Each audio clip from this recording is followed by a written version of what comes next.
Welcome to Becoming Limitless. This is the podcast for entrepreneurs who want to optimize their brain and their body with biohacking. I'm going to teach you how to eliminate brain fog and upgrade your health so you can have more productivity, energy, and growth in your business. I'm your host, Tanessa Shears. Let's jump in. Welcome back to the Becoming Limitless podcast. Hey, how's your week been? I hope it's been really good. Over here, we are, as usual, planning for our 2-month trip to Panama. Right now, the two things that we're trying to get checked off our list is finding a house sitter. We had someone great lined up and then they bailed on us. So we're back on the search again. Someone to stay with our cat, right? Because we don't want our cat to be lonely for 2 whole months while we are moving our lives to Panama. The other thing we sorted this month was figuring out car seats because we're going to go there and we have babies, and obviously we have to figure out how to make sure that they're in the cars safely. So I went down the rabbit hole of figuring out what car seats are best. And we bought them. All right, we're moving along on the list. There is so many things that go into moving your life to another country for 2 months. But anyways, you'll be hearing updates as we go. I'll make sure to keep you in the loop. And of course, follow along on Instagram. I'm going to be posting things when we get there. We do leave January 2024. So excited. It is coming up. It's just like 4 months away at this point. So exciting. But what are you here to learn about today? Chances are if you clicked into this episode, it's because you're feeling a little bit tired. Maybe you want a better sleep, better quality sleep, but the problem seems to be that you're struggling with going to bed earlier. I'm actually just in the middle of reviewing all of the applications for the Becoming Limitless scholarship program that I'm running right now, and so many of the applicants are saying like, I'm tired right now. I just know if I could get a routine, if I could wind down properly, if I could go to bed on time, everything would be so much better. And despite how much you want to go to bed on time, you just aren't feeling tired at bedtime. You're just like, my brain is really active. I kind of want to jump back into work. I just don't feel tired. And this is really affecting my ability to go to bed. So today's episode all about how to go to bed earlier. And I'm going to be teaching you how to shift your body clock. All right. We're going to get into all what that is too. So do not worry. So if the problem is that you don't feel tired at bedtime, or you don't feel like you want to go to bed because your brain has not been like, hey, let's go, it's bedtime, we need to get good sleep tonight, here is the solution. We need to learn how to shift our body clock by cueing it properly. All right? And when we are able to cue our body properly so that we get tired at bedtime, you will start falling asleep within that 5 to 15 minute latency window. Oh, doesn't it feel good? You can fall asleep quickly. You're tired getting close to bedtime. You look forward to crawling into your fresh sheets, curling up with a book, flipping off the lights, and slipping off into sleep. Like, that's the dream, right? So what do we got to do? We got to teach you how to get sleepy on time. Because if we're not getting sleepy on time, we're likely staying up and doing a lot of consuming, whether that be Netflix or YouTube, or we're scrolling Instagram. And when we are doing these type of things, we're not getting good sleep, and that affects your business. Because here's the deal. If you are sleepy, if you're not feeling very sharp, if you're not feeling very focused, not only does the quality of your work drop, but you can't make decisions effectively. You feel foggy all day and it takes you longer to get everything done. This means you're always feeling behind, never caught up, and it's a self-feeding cycle, right? I mean, that's why we're on our computers getting a little more work done at 10 p.m., right? It's because we didn't get anything done during the day.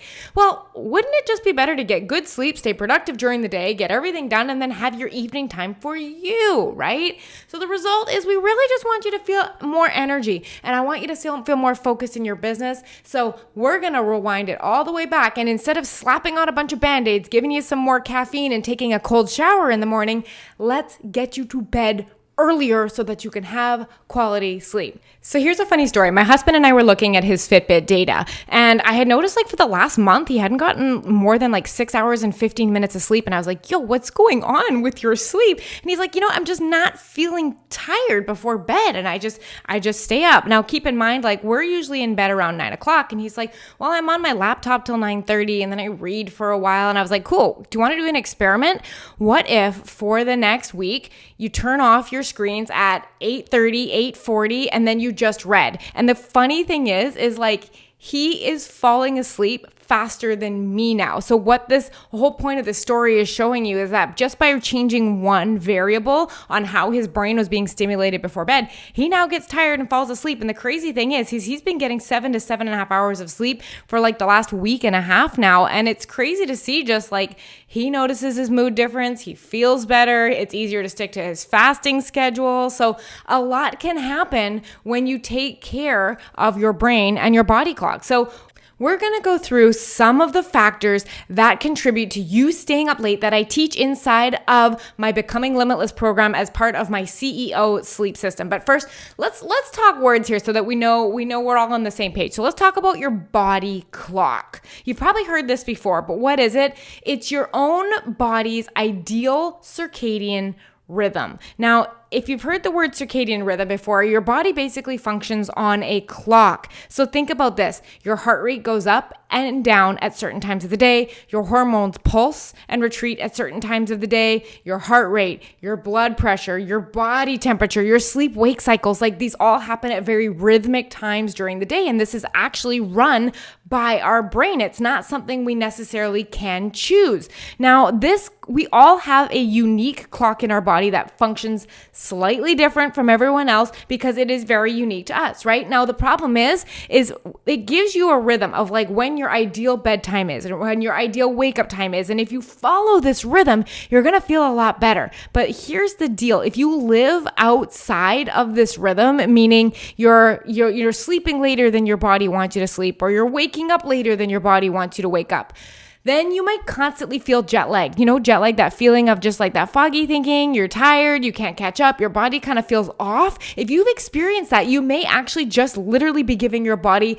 jet lag because your body clock is misaligned, right? Now, if you want to do a deep dive on circadian rhythms, I'm going to invite you to listen to episode 82 of the podcast. It's called Circadian Rhythms, Unlocking Entrepreneurial Success. And in there, I do a deep dive on what circadian rhythms are, how to influence them, and everything like that. But for the purpose of this episode, I'm going to be teaching you how to use elements of your circadian rhythm to cue your brain to fall asleep sooner and faster and earlier. All right.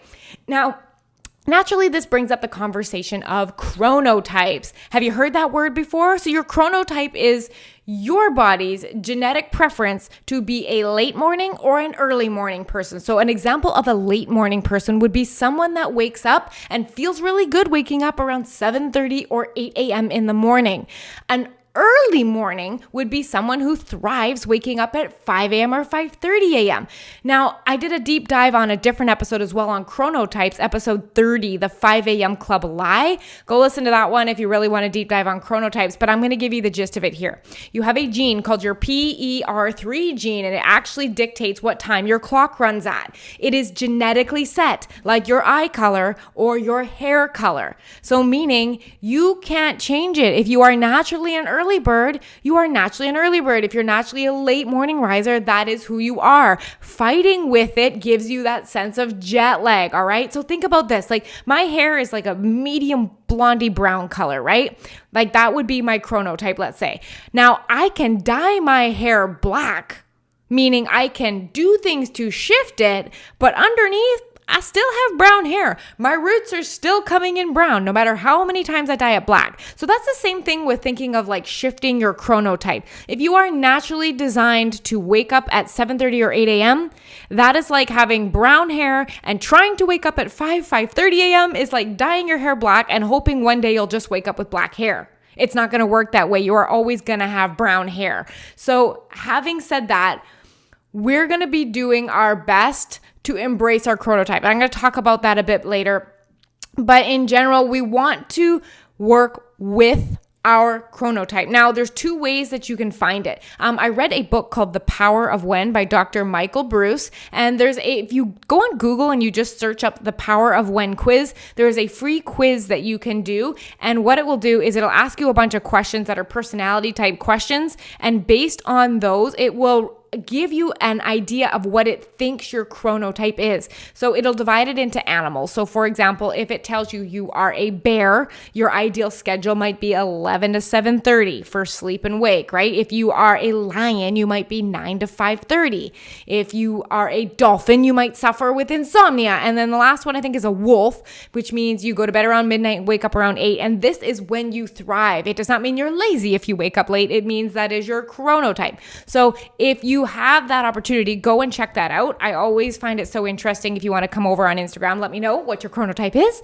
But if you do not have access to that quiz or you don't want to do it, but you have an Oura ring, then you can genetically find out your body clock. Now, you don't need an Oura ring to understand what I'm going to say here, but it's just kind of cool information to know. But if you have an Oura ring, every morning when I wake up, it gives me an assessment of where the midpoint of my sleep was relative to my chronotype. So let's say I am most optimized when I go to bed at 9 and wake up at 5. So the midpoint would be 4 hours in. It'd be 1 a.m., right? It then looks at the time I woke up and the time I went to sleep and looks at the midpoint of that. And if those two midpoints of my actual sleep and my ideal sleep line up, I am going to feel good and energetic and focused. And that's what I really want, right? So by following this natural rhythm that Oura identifies, it's going to help me stay alert and focused, right? And it does that based on a few things. I think Oura specifically looks at your activity levels at certain times of the day. I think it looks at your body temperature, your sleep-wake cycles. I think it looks at your heart rate patterns and things like this. And it deduces when you are best or most likely to get the best sleep. And then it makes that recommendation for you. And I have a client and his rhythm is 12:05 to 8:05. And my rhythm is 8 something to 5. It's amazing how different bodies can function. And this is just more to speak to the fact that you aren't doing it wrong. Okay. You can be a late sleeper and still be very successful. The 5 a.m. club is a lie. And that's why I did that whole podcast episode on it. All right. So what I learned from the body clock on Oura is that I am an early morning type. I feel best early in the mornings. But the crazy thing is I am part of 10 to 15% of the population that thrives on a 5 a.m. wake up. And I mean, this is great, but it comes with its downsides too, right? And we're going to talk about that in a little bit. So, okay, now we kind of have an idea what your body clock is. We have an idea of that is genetically determined, that you can shift it around and you can do things to influence it, but you fundamentally can't change what it is. Now, if you have a work schedule or a kids related, you have to get them to school, or there's something going on with your family that necessitates, is that the word I'm looking for? That necessitates that you have a schedule that is not what your body's clock is. There are things you can do to coax your brain to fall asleep earlier. So if you want to go to bed earlier, this episode is going to, from here on out, tell you all of the things you need to know to start shifting your body clock to help you go to sleep earlier. So I wrote out a couple points here what I want to go through with you. So let's jump in. So number one is I want you to accept the advantages that come with your unique chronotype. So I had a client and she found out she was a lion, which means, she gets tired around 8:30 and wakes up around 5. And she was feeling so sleepy at 8:30 to 9 all the time. And she hated it because whenever she went out for social things with her friends, she was exhausted and tired all the time and always wanted to go home early and end the party early. And she felt a lot of guilt for that. But when I really allowed her to say hey, this is normal. This is you and your body. It's not nothing wrong. You're not exhausted because you can't stay up. This is just how your body's wired. It allowed her to let go of a lot of that guilt, right? And the other thing she said was well, Sus, if I start going to sleep at 9 at night, I'm used to going to sleep at 11. If I go to sleep at 9 at night, I'm going to lose so much time. Hours of my quiet time. My kids are in bed. When am I going to have that time for me, right? And I was no, you're not losing time. You're just experiencing that time at a different time on the clock, right? You're still going to spend 8 hours in bed, but instead of getting your time from 9 to 11, you now get it from 5 to 7. Right? This is so cool. You're actually gaining that time in the morning. And for me personally, speaking from my chronotype, I love this because for me, the time that I spend in the evening staying up, it's always consumption time. I am, watching TV. I'm scrolling on Instagram. I'm doing something that involves me consuming. But when I get up early in the morning, I'm able to plug in for myself. I work out. I'm able to read. I'm able to have some quiet, maybe go for a walk. Like I've just seen it as like I'm not losing time by going to sleep at 8:39. That's my chronotype, remember? I actually just gain it in the morning. So if you can start shifting to think that no matter what chronotype you're at, you have the time. It's just where is it on the physical clock, right? And like I mentioned, I have that client who is a 12 to 8. That's his chronotype, and his most restful sleep is on that schedule. And it's so interesting. Whenever we play with it and try to get him to go to sleep a little bit earlier, he has way more wake ups in the early part of the night. Like his sleep is less restful. So I think it's one of those things like if we could just listen to our body clock, all right, that would be so great. And like I said, if you can't follow your chronotype because of work or kids, don't sweat it. Here's what you're going to do. You're going to be as consistent as you can with the schedule that you can follow. So let's say you got an Oura Ring or you went and did that quiz and you found out that your ideal time was 11 to 7:30. But you have to get up earlier than 7:30 to get the kids to school. You have to wake up at 6, so you have to do 10 to 6. That's not a problem. Like if there's nothing we can do about it, let go of the stress around that. And I want you to choose that chronotype of 10 to 6 and be as consistent as you can. I'm going to say this, don't screw yourself by staying up late on the weekends. Like often if we have to get up early to do something, consistently, like kids to school, whatever like that is we'll get up at 6 during the week and then we'll sleep until 9 on the weekends. This is giving you jet lag all the way through the early part of the week. Like you could literally be having impaired cognitive function all the way to Tuesday, Wednesday, Thursday throughout the week. Don't screw yourself by staying up late on the weekends and sleeping in late. If you have to adopt an earlier chronotype, stay with it as much as you can. Of course, there's going to be the odd date night. Of course, there's going to be a social activity here and there or a family event or whatever. You're a human. It's okay. But don't intentionally alter and give yourself jet lag just to stay up to watch a couple episodes of Netflix. It's not worth it. Come back to this idea that like, hey, we're not losing time. You can literally watch that TV show in the morning. Isn't that crazy? You can watch Netflix in the morning. But here's the thing. We don't ever do that because our decision making and our willpower is highest first thing in the morning. And we are way more likely to choose activities that fulfill us and that move our day forward and have us feeling organized and refreshed. Isn't that interesting? So maybe instead of thinking like, I don't get to stay up till midnight watching TV with my partner anymore, what can you do in the mornings? Maybe you guys can get a workout in together, right? It's literally about reframing. All right? Okay, that's number 1.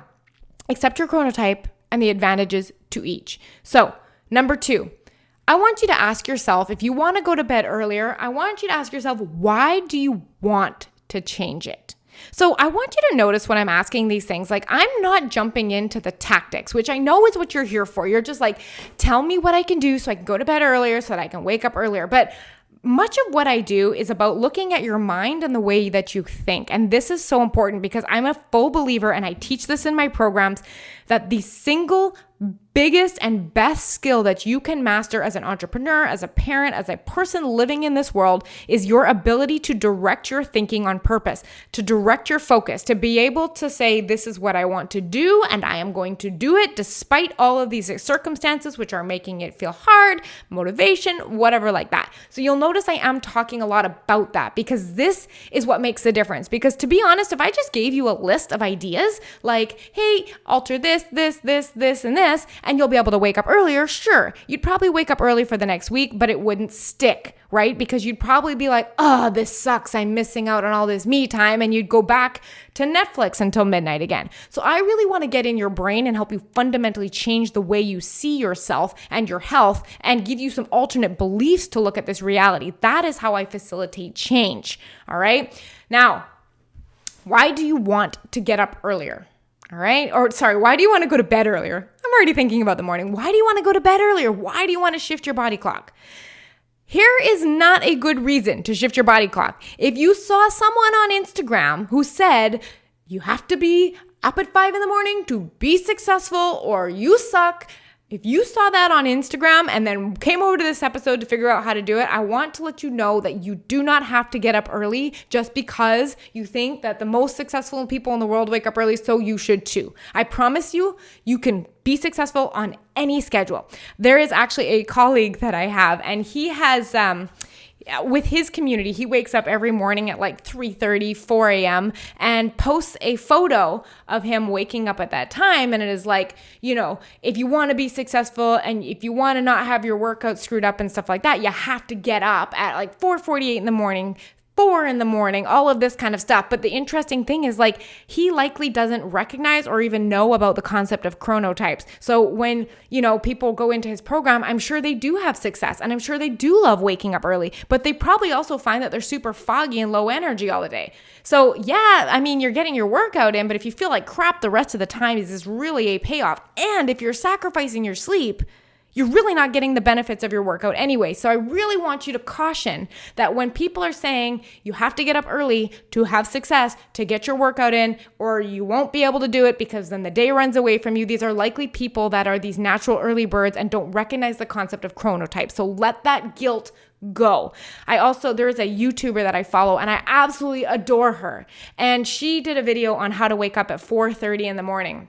And I was reading the comments on this YouTube video and it was like, oh, this is a dream. I'm so glad. I've wanted to wake up earlier forever. This is going to give me the motivation to start getting up at 4:30. All the comments were people like so excited and jacked up about this. And she was going on about how she loves her Aura ring to help her stay accountable. And she flashed her Aura across the screen. Like her phone face, she basically faced it towards the camera. And I mean, I claim that, I'm an expert at reading Aura ring data. And I was looking at her data and she was recording this video about how great it is to wake up at 4:30 a.m. and here's my routine that makes me so successful at it. And I could see on her Aura ring data by looking at the body clock that she flashed on the screen that she was getting half of the amount of recommended sleep, which means that the average body clock recommends you get 8 hours of sleep. She was getting 4 hours. And here she is on the internet glorifying getting up at 4:30, follow my special routine for it.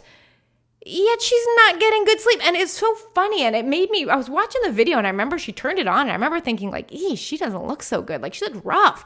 She had like bags under her eyes and was looking really tired and going on about how great a morning routine was and was like, hey, it doesn't matter because if you are motivated in your life, getting up at 4:30 is easy. And I was like, no. So be cautious of what you see out there on the internet. So rant over on that. Okay. Another question to ask yourself. Do you like mornings better or evenings?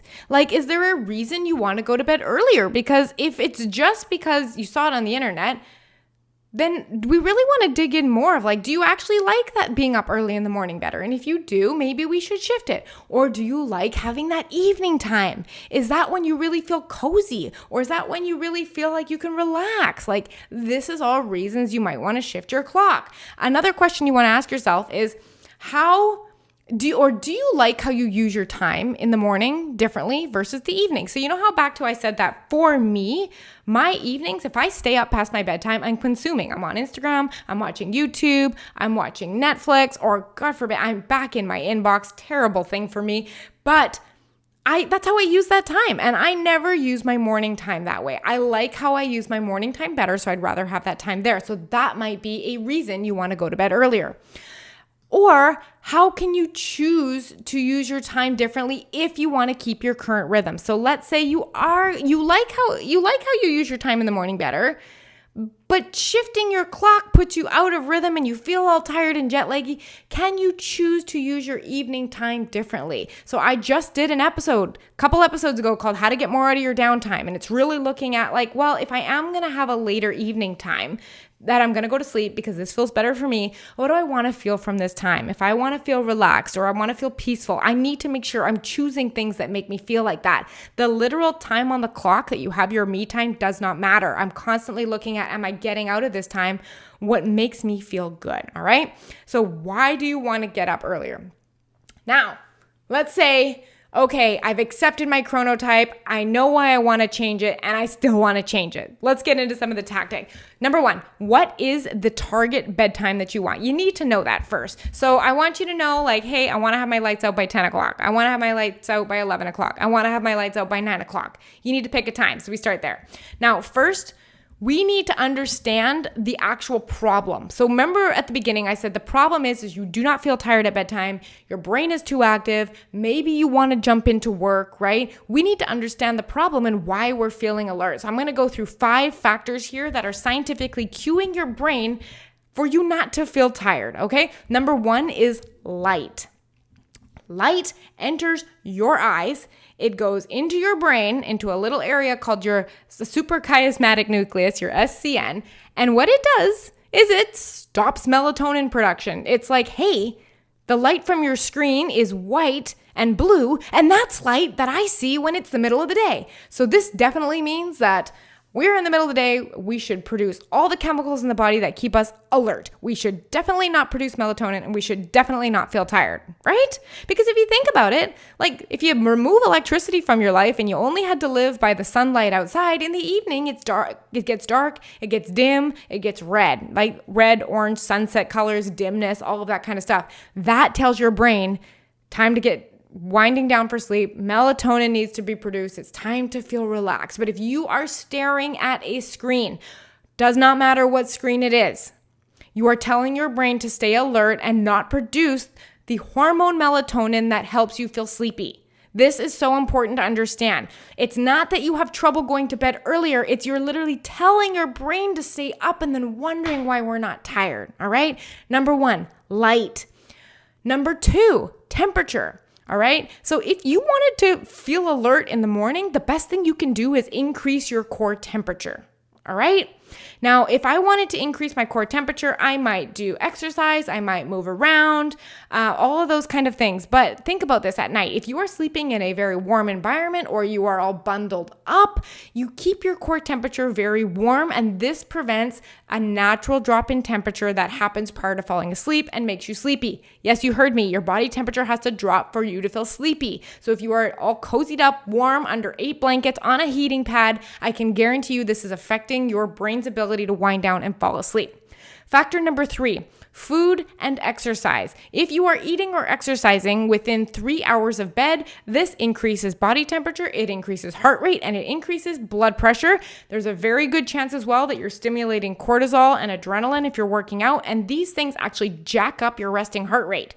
So not only does it make it harder to fall asleep because it makes you feel alert, right? I mean, exercise wakes us up, food wakes us up, your body needs to digest. But when you actually fall asleep, your heart rate takes forever to drop. And this means you're not getting the quality of sleep that we need for you to perform in your business the next day. Factor number 4, cortisol and input. So if you are staring into a screen, or you're writing a work email, or you're creating content, or you're on Instagram, or you're watching Netflix, no matter what you're doing, all of this is entering your brain and keeping it stimulated. Your brain is staying in a frequency called beta, and this is alert. It is focused. What you need before bed is to shift into alpha, which is being present and relaxed and at peace. This is what is going to help you feel ready for bed. But if you are constantly inputting, whether honestly that be social media or whatever it is, we're pumping up that adrenaline, we're pumping the cortisol, and we're pumping the input, and it is no wonder we can't sleep. Then the last factor is we start to look at caffeine. If you are a late caffeine drinker, meaning past noon, you are drinking caffeine, or you are drinking 3 to 4 cups of coffee, even if it is before noon, this directly blocks a receptor in your brain for adenosine. Adenosine's job is to make you tired. If you block that receptor with caffeine, you will not feel tired. So think about this. I'm going to give you just a sample rundown, and I want you to see if you can see yourself in any of these. So I told you earlier, my lights out time is between 8:45 and 9:15 p.m. So if I wanted, we're going to do the flip side of this, okay? If I wanted to not feel tired, I wanted to feel very alert before bed, I wanted to stay up later, here is what I would do. I would drink coffee until 12 or 2 and maybe even have an extra cup of coffee past my usual 8 a.m. cutoff. Then I would work out. Remember, I go to bed at 8:45. I would work out until 7 p.m., get my heart rate up, get really sweaty. And then after I would work out, I would eat a really large meal at 7:30. Remember, this is all what I would do if I wanted to stay alert. I would have a very large meal. It would be mostly carbs, and I would wrap it up with dessert, maybe ice cream or popcorn, something very carby. And I would snack a little bit right up until bed, even though I wasn't hungry. Then I would jump in a cold shower, which wakes me up. Then I would probably I'd watch a couple episodes of TV right before bed, maybe on YouTube, scroll my phone. And then I'd get into bed, and then I'd look at my husband and I would talk to him about work. I would talk to him about my marketing. I would talk to him about the videos I have to post. I would talk to him about the reels that I was making. I would talk to him about my marketing strategy. I would talk all about work, and I would do it while sitting on a heating pad or under a warm blanket, right? Bundle up, get really warm. Then after I was done that, I'd open up a business book, start reading it. I'd think about all of the things I wanted to do with my business and this and how I could grow my brand. And then after I put the business book down, I'd probably check my email once or two more times, accidentally, scroll Instagram for 15 minutes because I do every time I open my phone. And then to kick it off, I would do that whole routine at a completely different time on the weekends. What I just gave you, is the perfect example of how to screw with your brain's ability to wind down before bed. If you do any of those things, it totally makes sense why you're struggling to go to bed earlier. This is a good thing because when we see this, now we know how to fix it. It's not that you're not tired. It's that you're cueing your brain to be wide awake. So if you want to go to bed earlier, do the opposite of everything I just said. Absolute opposite. Okay. Now, what I would do, so if we were doing the opposite, go back through, even if you needed to rewind, go back through, listen to everything I just said and write down the opposite. That'll be your to-do list for real. Now, if you do want to go to bed earlier and you have done the opposite of so many things that I was saying, here are actually 4 things that I would take into account that would help me make sure that I was shifting my body clock to go to bed earlier.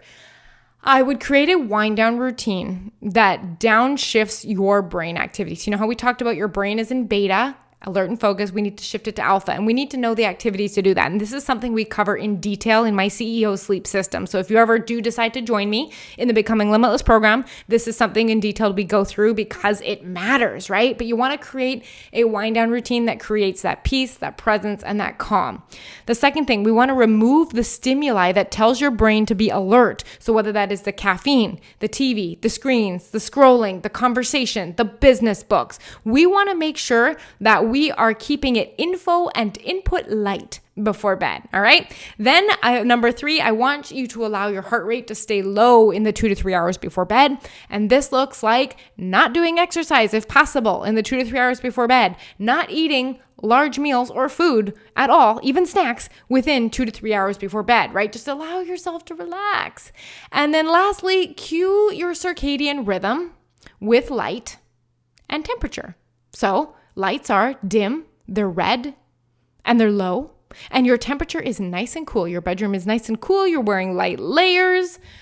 All of these things are wonderful. So some other fun things, I just wrote down a couple other ideas here. Red glasses are really good for helping with the light color and intensity. So I actually have a pair of blue light blocking glasses with red lenses in them. They filter out a lot of blue light, and I find they just really help me feel nice and sleepy, right? Brain FM is really good. So this is an app that I love. And I will leave a link in the description, but this is an app that I love, and they actually have a channel on there called Relax. And you listen, and it has these note bots that invite your brain into that alpha brainwave frequency that I was telling you about, right? So we want our brain to go into alpha. So Brain FM is the app that I really like for that. I also put a red light bulb in one of my lights, my bedside table lamps. And that is because during the evening, we only use the lamp with the red bulb. All of these things I'm using to cue my brain that it is time to sleep. Now, really, all you need, if you know how we chose our bedtime, all you need from here out is an alarm that goes off on your phone that goes off 60 minutes before the time that you want to be in bed. And then you start putting in the tactics that we have talked about. All right. Shifting your body clock earlier so that you can fall asleep. So if you get that alarm, so let's say you're like me and you want to be asleep by 9 or lights out by 9, I am putting an alarm for 8 p.m. And after that, I am only doing things that cue my brain to wind down. No checking emails, no looking at screens. I'm having a nice warm shower so that I can cool my core down. I have that in another episode if you want to talk about that later.